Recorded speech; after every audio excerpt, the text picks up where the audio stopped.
রাধে রাধে বন্ধুরা, সবাই কেমন আছেন?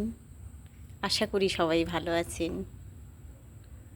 আজকে সারাদিন আমি এত ব্যস্ত, এই সব পরিষ্কার করলাম, সবাইকে আজকে পরিষ্কার করলাম। আমার রাধারানী, গোবিন্দ, গৌরনিতাই, গোপাল গোপাল ঘরে থাকে, গোপাল এখানে থাকে না, পূজার সময় নিয়ে আসি।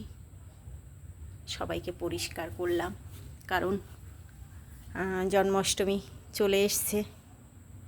16 তারিখে জন্মাষ্টমী, 17 তারিখে নন্দ উৎসব। তো সকাল থেকে চলছে, সংসারের কাজকর্ম সেরে এই সব পরিষ্কার করে এক্ষুনি কমপ্লিট করলাম। কেমন হয়েছে আমার সাজানো দেখবেন, সবাই একটু বলবেন আমার রাধারানী, আমার গোবিন্দকে কেমন লাগছে এই পোশাকে। সবাইকে সুন্দর করে আজকে সাজিয়েছি,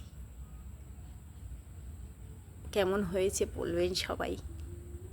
এখানে আমার লক্ষ্মীমা, নারায়ণ, আজকে বৃহস্পতিবার, এই সন্ধ্যাবেলা ঘট বসালাম। রাধে রাধে, সবাই ভালো থাকবেন, সুস্থ থাকবেন, এই প্রার্থনা করি। রাধে রাধে।